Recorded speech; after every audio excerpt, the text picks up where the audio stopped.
రసాన్ని తీసేసిన తర్వాత ఈ తొక్కలను పడేస్తాం, కానీ వీటిని ఇలా చిన్న చిన్న పీసెస్ గా కట్ చేసుకోవాలి. ఇలా కట్ చేసుకున్న నిమ్మ తొక్కలో కొన్ని వాటర్ ని వేసుకున్నాక 1 టీ స్పూన్ వరకు వంట సోడా ఉంటుంది కదండి, ఆ వంట సోడాను కూడా ఈ నిమ్మకాయ దాంట్లో కలిపేసేయండి.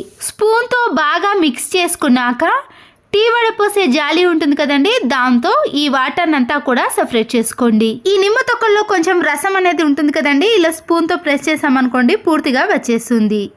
ఇప్పుడు ఈ వాటర్ని మనము వాష్రూమ్ లో వేసి క్లీన్ చేసుకున్నాం అనుకోండి, బ్యాడ్ స్మెల్ కానీ వాష్రూమ్ అనేది చాలా నీట్గా ఉంటుంది. ఎలాంటి కెమికల్స్ ని వాడకుండా ఇలా ఇంట్లో ఉండే వాటితోటే ఈజీగా క్లీన్ చేసుకోవచ్చు. చూసారు కదండి, నేను హార్పిక్ లాంటి వాటిని అస్సలకే యూజ్ చేయనండి, కానీ వాష్రూమ్ అనేది ఎప్పుడు చూసినా కూడా చాలా నీట్గా కొత్త దానిలా కనిపిస్తుంది. సరుకులు తెచ్చుకున్నప్పుడు టీ పొడిని కానీ లేదా డ్రై ఫ్రూట్స్, ఇంట్లోకి వాడే సామాన్లు ఉంటాయి కదండి, వాటన్నిటిని మనము ఇలా ఒక డబ్బాలో వేసుకొని స్టోర్ చేసుకుంటాం. కానీ ఎక్స్పైరీ డేటు ఎప్పటి వరకు ఉందో అస్సలకే తెలియదు. అలాంటప్పుడు మనము ఎక్కడైతే ఎక్స్పైరీ డేట్ ఉందో ఆ భాగాన్ని మాత్రమే కట్ చేసుకొని ఆ డబ్బాకి అతికించుకోవటం కానీ లేదా ఆ డబ్బాలో వేసుకోవటం వలన మనం వీటిని ఎన్ని రోజుల తర్వాత వాడినా కూడా ఆ ఎక్స్పైరీ డేట్ అనేది మనకి ఈజీగా కనబడుతుంది. అప్పటి వరకు దీనిని యూజ్ చేసుకోవచ్చు. దేవుని గదిలో మనము ప్రతిరోజు ఇలాంటి దాంట్లో హారతిని ఇస్తాం కదండి, కానీ దాని కింద హారతిని ఇవ్వటం వలన అక్కడ నల్లగా జిడ్డుగా తయారవుతుంది. ఇలాంటి ప్లేస్లో మనం కొద్దిగా గోధుమ పిండిని కానీ లేదా శనగపిండిని ఏదైనా వేసి అప్పుడు ఈ హారతిని ఇచ్చామనుకోండి, కింద జిడ్డు కాకుండా ఉంటుంది. అంతేకాకుండా దీనివల్ల హారతి అనేది ఎక్కువసేపు వెలుగుతూనే ఉంటుందండి, మధ్యలో కొండెక్కుతుంది అనే భయం కూడా ఉండదు. ఇలా మనం క్లీనింగ్ చేసుకునేటప్పుడు చాలా ఈజీగా క్లీన్ చేసుకోవచ్చు. నిమ్మకాయలు ఇలా ఎక్కువగా ఉన్నప్పుడు మనము కవర్లో పెట్టి స్టోర్ చేసుకున్నాం అనుకోండి, అవి త్వరగా పండు పారిపోతాయి. ఆయిల్ కవర్ని ఇలా సీజర్తో కట్ చేసి దాంట్లో నిమ్మకాయలను వేసి ఫ్రిడ్జ్లో పెట్టేసామనుకోండి, అవి త్వరగా పండు వారకుండా ఉంటాయి. ఎక్కువ రోజులు కూడా మనము ఫ్రెష్గా స్టోర్ చేసుకోవచ్చు. ప్రతిరోజు ఇల్లు ఊడ్చిన తర్వాత ఇలా చెత్త చాటలోకి చెత్తనంతా వేసాం కదండి, ముందుగా ఈ చెత్త చాటను ఇలా క్లీన్గా చేసుకున్న తర్వాత మన ఇంట్లో ప్లాస్టిక్ కవర్లు ఎన్నో ఉంటాయండి, దాంట్లో నుంచి ఇలా ఒకటి తీసి ఈ చెత్త చాటకు ప్లాస్టిక్ కవర్ని వేసి ముడివేసామనుకోండి, కవర్ నుంచి ఈ చెత్త చాట అనేది వేరు కాకుండా ఉంటుంది. అప్పుడు మనము ప్రతిరోజు ఇల్లు ఊడ్చినప్పుడు ఇలా కవర్లోకి ఎత్తేసామనుకోండి, చెత్త చాట ఎప్పుడు చూసినా కూడా చాలా ఫ్రెష్గా ఉంటుంది. ప్రతిరోజు క్లీన్ చేయాల్సిన పని కూడా ఉండదు. ఇలాంటి కవర్ వేసినా కూడా ఎంత పల్చగా ఉన్న డస్ట్ అయినా కూడా ఇందులోకి వస్తుంది. ఇలాంటి బౌల్లో కానీ ప్రెషర్ కుక్కర్లో మనము ఎగ్స్ని ఉడికించుకున్నామనుకోండి, ఇలా నల్లగా మారిపోతుంది. ఇలా నల్లగా మారిన బౌల్లోకి కొద్దిగా సాల్టును నిమ్మకాయ రసాన్ని వేసి ఇలా బాగా రుద్దేసేయండి. ఇలా 1 నిమిషం పాటు బాగా రుద్దేసిన తర్వాత మనము గిన్నెలు తోమే సోప్తో క్లీన్ చేసుకున్నాం అనుకోండి, ఇలాంటి బౌల్స్ అనేవి మళ్ళీ ఎప్పటిలాగా నీట్గా ఉంటాయి. మనము పూలను ఇలా ఎక్కువగా తెచ్చుకున్నప్పుడు ప్లాస్టిక్ కవర్లో పెట్టి ఫ్రిడ్జ్లో పెట్టేసామనుకోండి, దాంట్లో తడి ఎక్కువగా ఉండటం వలన రెక్కలు రాలిపోవటం కానీ పువ్వులు అనేవి త్వరగా పాడవటం లాంటివి జరుగుతాయి. ఇంట్లో ఇలాంటి న్యూస్ పేపర్ ఉందనుకోండి, దాన్ని ఇలా చిన్న చిన్న పీసెస్గా కట్ చేసుకొని ఈ పూలల్లో వేసేయాలి. కవర్లో ఉన్న వాటర్ని అంతా దులిపేసిన తర్వాత న్యూస్ పేపర్ ఉంటుంది కదండి, ఆ న్యూస్ పేపర్ని ఈ కవర్ అడుగు భాగాన పెట్టేసి ఆ తర్వాత మనము ఈ పువ్వులను ఆ కాగితాలను వేసామనుకోండి, పువ్వులలో ఉండే తడినంతా కూడా ఈ పేపర్ అనేది అబ్జర్వ్ చేస్తుంది. అప్పుడు మనము పువ్వులను ఎన్ని రోజులు ఫ్రిడ్జ్లో పెట్టినా కూడా చాలా ఫ్రెష్గా ఉంటాయి. ఇలాంటి స్పెట్స్ బాక్స్ ఉందనుకోండి, మనము ఎక్కడికైనా బయటికి వెళ్ళినప్పుడు కానీ లేదా ఫంక్షన్స్కి వెళ్ళినప్పుడు చిన్నపిల్లలకు సంబంధించినవి కాటిక కానీ ఏదైనా పెన్సిల్ ఇలాంటివన్నీ కూడా వేసుకోవచ్చు. లేదా మనమే ఎక్కడికైనా బయటకి వెళ్ళినప్పుడు ఇలా చిన్న చిన్న వాటిని అన్నిటినీ కూడా స్పెట్స్ బాక్స్లో పెట్టుకున్నాం అనుకోండి, అన్నీ ఒకే దగ్గర ఉంటాయి కాబట్టి హ్యాండ్ బ్యాగ్లో వెతకాల్సిన పని ఉండదు. ఇలా ఈజీగా స్పెట్స్ బాక్స్లో పెట్టుకొని తీసుకెళ్ళవచ్చు. ఇలాంటి ఆయింట్మెంట్స్ని మనము చాలా రోజుల తర్వాత యూజ్ చేసామనుకోండి, దానికి ఉండే క్యాప్ను తీయాలంటే చాలా ఇబ్బంది పడుతూ ఉంటాం. బట్టలకు పెట్టే క్లిప్పులు ఉంటాయి కదండి, ఇలా క్యాప్కు పెట్టేసి మనము గట్టిగా తిప్పేసామనుకోండి, ఈ క్యాప్ అనేది ఈజీగా వస్తుంది. అప్పుడు మన చేతులు జారిపోకుండా ఉండటం వల్ల కూడా ఈ క్యాప్ను ఇలా వెంటనే తీయగలుగుతాం. ఒక బకెట్లో కొన్ని వాటర్ని తీసుకున్నాక పసుపును, రాళ్ళ ఉప్పును వేసుకోవాలి. వీటితో పాటు మన ఇంట్లో ఉండే ఏదైనా లిక్విడ్ని కానీ సర్పును వేసుకున్నాక లైజాల్ కానీ మంచి సువాసన వచ్చేది ఏదైనా వేసుకోవచ్చు. 1 టీ స్పూన్ వరకు నిమ్ముప్పును కూడా వేసుకోవాలండి. ఇది ఇలా క్రిస్టల్ మాదిరిగా ఉంటుంది. అన్ని కిరాణం స్టోర్లో అవైలబుల్గా ఉంటుంది. మనము ఎప్పుడైతే ఫ్లోర్ క్లీనింగ్ చేసామో ఆ టైంలో ఈ నిమ్ముప్పును వేసుకున్నాం అనుకోండి, గట్టిగా అతుక్కున్న మరకలు పోవటమే కాకుండా టైల్స్ అనేవి చాలా నీట్గా క్లీన్గా కనబడతాయి. మళ్ళీ మనము ఒక 15 డేస్ వరకు కూడా మాప్ పెట్టాల్సిన పని కూడా ఉండదండి. ఆ టైల్స్ అనేవి అంత నీట్గా కనబడతాయి. ఫ్లోర్ని క్లీన్ చేసుకున్న తర్వాత మనము ఇలా మురికి అనేది మాప్ నుండి బాగా వస్తుంది కదండి. ఇలా వాటర్ని అంతా తీసేసిన తర్వాత హాట్ వాటర్ని తీసుకోవాలి. కొద్దిగా బేకింగ్ సోడాను, వైట్ వెనిగర్ని ఈ వాటర్లో కలిపేసి అప్పుడు మనము మాప్ని క్లీన్ చేసుకున్నాం అనుకోండి, దాంట్లో ఉండే మురికి అంతా కూడా ఈ వాటర్లోకి వచ్చేస్తుంది. పదే పదే ఫ్రెష్ వాటర్ని తీసుకొని ఇలా 2-3 సార్లు మాప్ని క్లీన్ చేసే బదులు ఒకేసారి ఇలా హాట్ వాటర్తో క్లీన్ చేసామనుకోండి, మాప్లో ఉండే మురికి కూడా పోతుంది.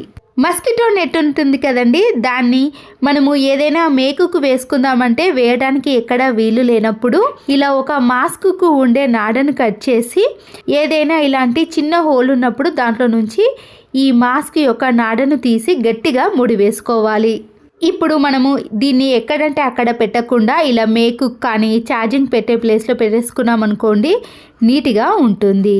అయిపోయిన ధూప్ స్టిక్ బాక్స్ ఉంటుంది కదండి, వేస్ట్ అని పడేసాం కదా, వీటిని మనము చాలా రకాలుగా యూజ్ చేసుకోవచ్చండి. ఇలా ఖాళీ అయిన ధూప్ స్టిక్ బాక్స్ని మీరు దేనికైనా యూజ్ చేసుకోవచ్చు. ఇలా హోల్ ఉన్న ధూప్ స్టిక్ బాక్స్లో నెయిల్ పాలిష్ కానీ, నెయిల్ రిమూవర్ కానీ, ఇలాంటి ఫెవికల్ బాక్సులు కానీ, రోజ్ వాటర్ బాటిల్ కానీ ఇలా ఏది పెట్టుకున్నా కూడా అది కింద పడిపోకుండా ఇందులోనే ఉంటుంది కాబట్టి చూడ్డానికి కూడా ఈజీగా ఉంటుంది. పిల్లలైనా మనమైనా వెతకాల్సిన పని కూడా ఉండదు.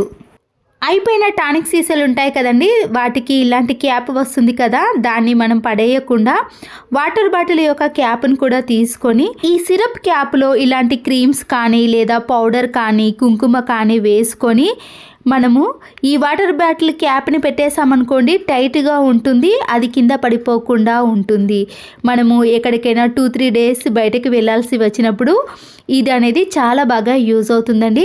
ఆన్లైన్లో ఆర్డర్ పెట్టినప్పుడు కానీ లేదా ఏదైనా తీసుకున్నప్పుడు ఇలాంటి కార్డ్బోర్డ్ రోల్ ఉంటుంది కదండి, దాన్ని పడేయకుండా ఇలా కార్డ్బోర్డ్ రోల్ అన్నిటికీ పిల్లల బ్యాంగిల్స్ కానీ మన బ్యాంగిల్స్ని ఎన్ని డజన్లైనా వేసుకోవచ్చండి. అన్ని బ్యాంగిల్స్ కూడా ఇలా ఒకే దగ్గర ఉంటాయి, వెతకాల్సిన పని కూడా ఉండదు.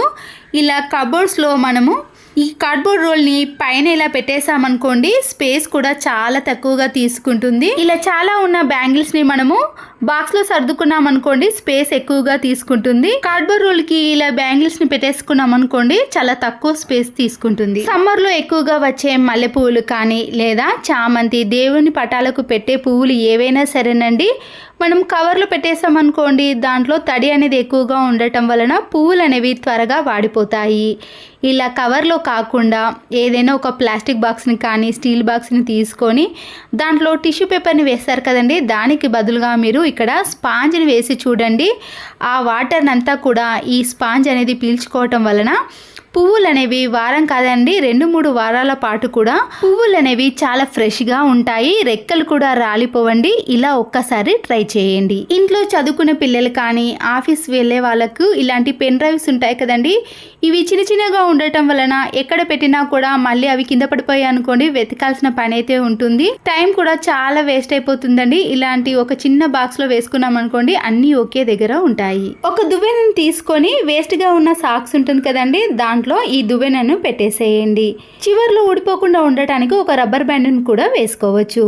సోఫాలను మనము ప్రతిరోజు క్లాత్తో క్లీన్ చేస్తాం, కానీ ఇలా సైడ్లో మనము క్లాత్తో సరిగా క్లీన్ చేయలేకపోతాం కదండి. సోఫాలో ఉండే చిన్న చిన్న గ్యాప్స్ అన్నిటినీ కూడా మనము ఇలా సాక్స్లో దువ్వెనను పెట్టేసి క్లీన్ చేసుకున్నాం అనుకోండి, దాంట్లో ఉండే సన్నటి డస్ట్ కూడా ఈజీగా వచ్చేస్తుంది. పిల్లలు కానీ ఏదైనా దాంట్లో వేసినా కూడా ఇలా మనము దువ్వెన సహాయంతో తీసేసామనుకోండి, దాంట్లో ఏది పడ్డా కూడా తీయగలుగుతాము. అప్పుడు సోఫాలు కూడా చాలా నీట్గా ఉంటాయి. నిడిల్లోకి దారాన్ని ఎక్కించాలంటే చాలామంది ఇబ్బంది పడతారు కదండి. ఇలా సింపుల్గా మనము ఎన్ని వరుసలైన దారాలను ఎక్కించాలి అంటే కొబ్బరి పీచు ఉంటుంది కదండి, దాంట్లో నుంచి ఇలా సన్నగా ఉన్న ఒక నారను తీసుకొని వీడియోలో చూపించిన మాదిరిగా ఇలా రౌండ్గా మలుచుకోవాలి. ఇప్పుడు ఈ నారను ఇలా నిడిల్లోకి ఎక్కించిన తర్వాత దారాన్ని ఇలా పీచు ఉన్న నారలో పెట్టేసామనుకోండి, ఎన్ని వరుసలైనా సరేనండి దారాన్ని ఇలా సన్నగా ఉన్న నిడిల్లోకి ఎన్ని దారాలైనా ఈజీగా ఎక్కించవచ్చు. తక్కువ టైంలో నిడిల్లోకి దారాన్ని ఎక్కించాలంటే ఈ టిప్ అనేది చాలా బాగా యూజ్ అవుతుంది. వాష్రూమ్లో ఇలా సోప్ బాక్స్ పెట్టినప్పుడు దాంట్లో వాటర్ పడి సబ్బు అనేది పూర్తిగా అంటుకొని పోతుందండి. సబ్బు అనేది త్వరగా అరిగిపోవటమే కాకుండా చాలా వేస్ట్ అయిపోతుంది కదా. ముందుగా సోప్ బాక్స్ను ఇలా ఒక పాడైపోయిన టూత్ బ్రష్తో నీట్గా క్లీన్ చేసుకున్నాక స్క్రబ్బర్ ఉంటుంది కదండి, ఒక స్పాంజ్ స్క్రబ్బర్ని తీసుకొని ఇలా సోప్ బాక్స్లో పెట్టేసుకోవాలి. తర్వాత దీంట్లో మనము బట్టలు వాష్ చేసే సోప్ కానీ ఫేస్కి వాడే సోప్ అయినా సరేనండి, ఏది పెట్టినా కూడా ఇలా సోప్ బాక్స్కి అంటుకోకుండా ఉండటమే కాకుండా సోప్ అనేది త్వరగా అరిగిపోదండి. స్విమ్ బాటిల్ కానీ ఖాళీగా ఉన్న వాటర్ బాటిల్ని తీసుకున్నాక పైన ఉన్న కవర్ని తీసేయండి. ఇలా ప్లాస్టిక్ బాక్స్ని తీసుకున్నాక మీ ఇంట్లో ఉండే షాంపూ ప్యాకెట్ ఏదైనా పర్వాలేదండి, ఇలా ఒక షాంపూ ప్యాకెట్ని పూర్తిగా వేసిన తర్వాత చిన్న క్యాప్లో మీరు డెటాల్ని కూడా వేసుకోవాలి. డెటాల్ లేని ప్లేస్లో మీరు హ్యాండ్ వాష్ లిక్విడ్ని వేసుకోవచ్చు. దీంతో పాటు మంచి సువాసన కోసం కంఫర్ట్ని కూడా కొద్దిగా యాడ్ చేసుకోండి. బట్టలు వాష్ చేసే సోప్ కానీ లేదా గిన్నెలు కడిగే సోప్ ఉంటుంది కదండి, దాన్ని ఇలా గ్రేటర్తో సన్నగా తురుముకోండి లేదా చిన్న చిన్న పీసెస్గా కట్ చేసి కూడా వేసుకోవచ్చు. ఈ సోప్ అనేది మీకు ఎంత కావాలనో అంత తురుముకున్నాక దాంట్లో ఒక గ్లాస్ వరకు వాటర్ని యాడ్ చేసుకోండి. ఇప్పుడు ఈ వాటర్ని అంతా కూడా ఇలా ఒక బాటిల్లోకి వేసేసుకోవాలి. బాటిల్ యొక్క క్యాప్ ఉంటుంది కదండి, దాన్ని ఇలా ఫోక్ స్పూన్తో కానీ లేదా మేకుతో చిన్న చిన్న హోల్స్ అనేవి చేసుకోవాలి. ఇలా బాటిల్కి పెట్టేసిన తర్వాత దీంట్లో నుంచి ఇలా కొన్ని వాటర్ అనేవి వస్తాయి కదండి, వాష్రూమ్లో ఉండే ఫ్లష్ ట్యాంకులో ఈ బాటిల్ని ఇలా రివర్స్లో పెట్టేసేయండి. ఇలా చేయటం వలన దాంట్లో ఉండే వాటర్ అంతా కూడా ఈ ఫ్లష్ ట్యాంక్లోకి వచ్చేసాయి. మనము ఎప్పుడు కూడా ఫ్లష్ని ఆన్ చేసిన వెంటనే కూడా మంచి సువాసనతో పాటు వాష్రూమ్ అనేది నీట్గా క్లీన్గా కనబడుతుంది. ఎలాంటి బ్యాడ్ స్మెల్ లేకుండా ఇలా 15 డేస్కి ఒకసారి మనము బాటిల్ని పెట్టేసామనుకోండి, ఎప్పుడు చూసినా కూడా వాష్రూమ్ అనేది నీట్గా కనబడుతుంది. వాష్రూమ్ని ప్రతిరోజు కూడా క్లీన్ చేయాల్సిన పని కూడా ఉండదు. ఇలా మంచి సువాసన రావాలంటే ఈ టిప్ని ఫాలో అవ్వండి. కేజీలు వెల్లుల్లి రెబ్బలపై ఉండే పొట్టును తీయాలంటే చాలా విసుగ్గా ఉంటుందండి. దీనిపై ఉండే పొట్టును తీయలేక స్టోర్లో నుంచి డైరెక్ట్గా పేస్ట్ను కొంటాం కదండి, అలాంటి ఇబ్బంది లేకుండా సింపుల్గా ఈజీగా ఎన్ని కేజీలైనా మన చేతి నొప్పి పెట్టకుండా వెల్లుల్లి రెబ్బలపై ఉండే పొట్టును తీసేయచ్చు. ముందుగా ఇలా వెల్లుల్లిలన్నిటిని కూడా సపరేట్ చేసుకున్న తర్వాత మన ఇంట్లో ఖాళీ ఆయిల్ ప్యాకెట్లు ఉంటాయి కదండి, ఈ ఆయిల్ ప్యాకెట్లో ఈ వెల్లుల్లి రెబ్బల్ని వేసేయండి. దీంతో పాటు 1 టీ స్పూన్ వరకు రాక్ సాల్ట్ని కాకుండా ఇలా సన్నటి సాల్ట్ను వేసేయండి. ఓపెన్ ఉన్న వైపు చేత్తో ఇలా గట్టిగా పట్టుకొని ఒక చేత్తో రఫ్ చేయాలి. దీనివల్ల ఆయిల్ కానీ లేదా సాల్ట్ అనేది ఈ వెల్లుల్లి రెబ్బలకు ఇలా పూర్తిగా అంటుకుంటుందండి. తర్వాత మన ఇంట్లో ఉండే ప్రెషర్ కుక్కర్ ఉంటుంది కదండి, ఈ ప్రెషర్ కుక్కర్లోకి ఈ వెల్లుల్లి రెబ్బలని వేసేయండి.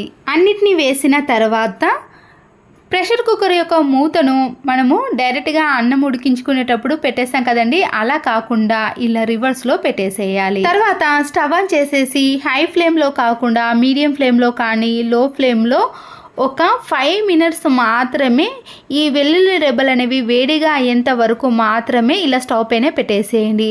మరి అవి కలర్ చేంజ్ అయ్యేంత వరకు మాత్రం పెట్టకూడదండి.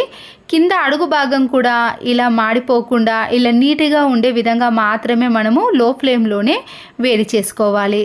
చూడండి, నేనైతే ఇక్కడ మీడియం ఫ్లేమ్లో పెట్టి ఇలా ప్రెషర్ కుక్కర్ యొక్క మూతను రివర్స్లో పెట్టేసి ఒక 5 నిమిషాలు మాత్రమే వేడి చేశానండి. గోరువెచ్చగా ఉన్నప్పుడే ఇలా ఒక గిన్నెలోకి వేసుకోవాలి. కింద అడుగు భాగం కూడా చాలా నీట్గా ఉంది చూడండి, అలా మాత్రమే వేడి చేసుకోవాలండి. తర్వాత వీటిని ఇలా కొద్దిగా చేత్తో బాగా గట్టిగా ప్రెస్ చేస్తూ నలిపేసుకోండి. దీనివల్ల ఏదైనా పొట్టు ఉంటే ఈజీగా వచ్చేస్తుంది. మళ్ళీ వీటిని ఇదే ఆయిల్ ప్యాకెట్లో వేసేసి గట్టిగా ఒకసారి ఇలా కిందికి 2-3 సార్లు మనం గట్టిగా ప్రెస్ చేసి కొట్టేసామనుకోండి, పొట్టు అనేది దానంతట అదే ఈజీగా వచ్చేస్తుంది. ఈ వెల్లుల్లి రెబ్బలను ఇప్పుడు మళ్ళీ ఇదే గిన్నెలోకి వేసేసిన తర్వాత మనము చేత్తో గట్టిగా ప్రెస్ చేయకుండానే ఇలా ఈజీగా పొట్టు అనేది వచ్చేస్తుందండి. ఒక్కొక్కసారి మన చేతి వేలు కూడా నొప్పి పెడతాయి కదండి. అలా నొప్పి పెట్టకుండా ఇలా సింపుల్గా ఇలా వేడిగా ఉన్నప్పుడే మనము దానిపై ఉండే పొట్టుని తీసేసామనుకోండి, ఎంత ఈజీగా వచ్చేస్తుందంటే అంత ఈజీగా వచ్చేస్తుందండి. మీకు ఇక్కడ ఇంకో విధంగా కూడా చూపిస్తాను చూడండి. చాలా సింపుల్గా పైన ఉండే పొట్టును తీసుకోవచ్చు. చేత్తో ఇలా అనగానే వచ్చేస్తుందండి. లేదంటే మీరు ఇంకో విధంగా తీయాలి అండి. ఇలా ఒక వెల్లుల్లి రెబ్బను తీసుకొని మనము చేతి మధ్యలో ఇలా వెల్లుల్లి రెబ్బలను పెట్టేసి గట్టిగా ప్రెస్ చేసామనుకోండి, దానిపై ఉండే పొట్టు అనేది ఈజీగా వచ్చేస్తుందండి.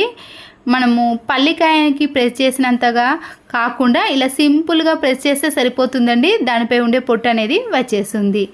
చూసారు కదండి, ఎన్ని కేజీలైనా ఇలా సింపుల్గా వెల్లుల్లి రెబ్బలపై ఉండే పొట్టును ఒలుచుకోవాలంటే ఎక్కువ ప్రాసెస్ లేకుండా ఇలా 5 నిమిషాలలో మనము వెల్లుల్లి రెబ్బలపై ఉండే పొట్టును తీసేయచ్చు. వెల్లుల్లి రెబ్బలపై ఉండే పొట్టు తీయాలంటే నాకు కూడా విసుగ్గా ఉండేదండి. నేనైతే స్టోర్లో డైరెక్ట్గా రుబ్బిన పేస్ట్ని యూజ్ చేసేదాన్ని. కానీ ఈ ట్రిక్ తెలిసిన తర్వాత ఎన్ని కేజీలైనా ఇంట్లో ఇలా ఒకేసారి 1 మంత్కి కానీ 2 మంత్స్కి ఒకేసారి రుబ్బుకున్నాం అనుకోండి, ఫ్రిడ్జ్లో పెట్టుకున్నా కూడా చాలా రోజుల పాటు ఫ్రెష్గా ఉంటుందండి. త్వరగా పాడవద్దు కదా. ఇలా ఒకేసారి నేను 2 మంత్స్కి ఒకసారి రుబ్బేసుకుంటానండి. మీరు కూడా తప్పకుండా ఒక్కసారి ఇలా ట్రై చేసి చూడండి. ఈజీగా అనిపిస్తుంది అని ఉంటుంది కదండి. ఇలా జిడ్డు ఎక్కువగా పట్టేస్తుంది. మనం క్లీన్ చేయాలనుకున్నా కానీ 2-3 సార్లు క్లీన్ చేసేదాకా కూడా ఆ జిడ్డు అనేది తొలగిపోదండి. మన చేతులు కూడా నొప్పి పెడుతుంది కదా. ఇలా జిడ్డు ఎక్కువగా ఉన్నప్పుడు సింపుల్గా ఒకేసారి క్లీన్ చేసుకునే విధానాన్ని చూపిస్తున్నానండి. ముందుగా ఒక చిన్న ప్లేట్లోకి గోధుమ పిండిని కానీ మీరు ఏ పిండినైనా తీసుకోవచ్చు. నేను ఇక్కడ గోధుమ పిండిని తీసుకున్నానండి. దీంతో పాటు బేకింగ్ సోడా ఉంటుంది కదా, దాన్ని 1 టీ స్పూన్ వేసుకోవాలి. చిన్న నిమ్మకాయని తీసుకొని దాంట్లో ఉండే రసాన్ని అంతా కూడా ఈ బేకింగ్ సోడాలో కలిపేసుకోవాలి. ఈ పిండిలో కొన్ని వాటర్ని కలిపేసి స్క్రబ్బర్ని తీసుకొని ఆయిల్ క్యాన్ చుట్టూ కూడా రుద్దేసేయండి. ఇలా పిండిని రుద్దేసేయడం వలన జిడ్డు అనేది పూర్తిగా ఈ పిండికి వచ్చేస్తుందండి. మనము పదే రుద్దాల్సిన పని లేకుండా ఇలా ఒకేసారి స్క్రబ్బర్తో క్లీన్ చేసుకున్నాం అనుకోండి, దానికి ఉండే జిడ్డు అనేది చాలా ఈజీగా పోతుంది. తర్వాత సోప్తో ఒకసారి క్లీన్ చేసుకున్నాక ఇప్పుడు వాటర్తో క్లీన్ చేసుకున్నాం అనుకోండి, ఆయిల్ మరకలు అనేవి అస్సలకే కనిపించవు. ఆయిల్ క్యాన్ ఎప్పుడు కూడా ఇలా పిండితో క్లీన్ చేసుకున్నాం అనుకోండి, మన చేతులు కూడా నొప్పి పెట్టకుండా ఆయిల్ క్యాన్ అనేది ఇలా నీట్గా కొత్త దానిలా కనిపిస్తుంది. చూసారు కదండి, ఈ టిప్ నచ్చితే మాత్రం లైక్ చేయండి.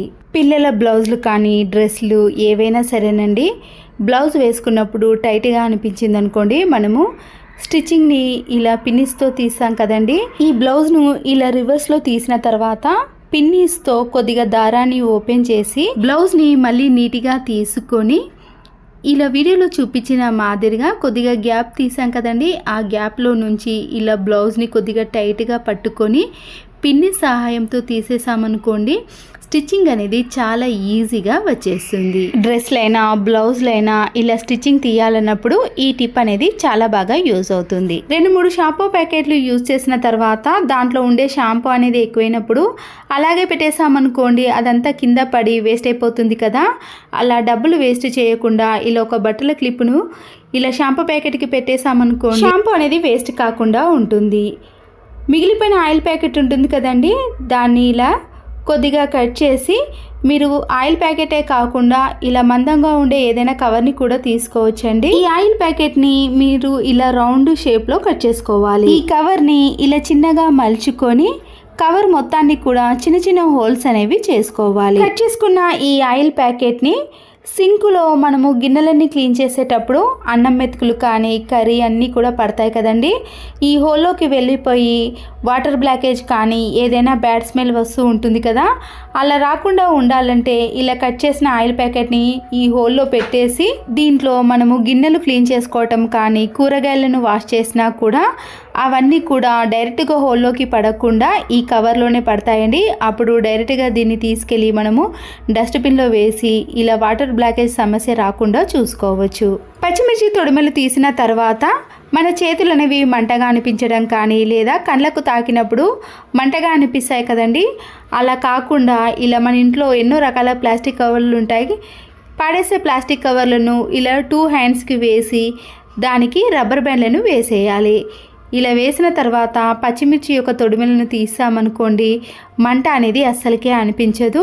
అంతేకాదండి, ఎండుమిర్చిని కూడా ఇలా తొడిమెలు తీసేటప్పుడు ఈ టిప్ అనేది యూజ్ అవుతుంది. చిన్న చిన్న బాక్సులు కానీ బిర్యానీ బాక్సులు ఉంటాయి కదండి, దాంట్లో నుంచి ఇలా ఒక బాక్స్ని తీసుకొని ముందుగా దీంట్లో టిష్యూ పేపర్ని కానీ ఏదైనా ప్లాస్టిక్ కవర్ని పరుచుకోవాలి. హెయిర్ ఆయిల్ పెట్టుకున్నప్పుడు దాని చుట్టూ కూడా ఆయిల్ అనేది కారి మనము కబోర్డ్లో కానీ సెల్ఫ్లో పెట్టినప్పుడు ఆయిల్ మరకలు అనేవి ఏర్పడతాయండి.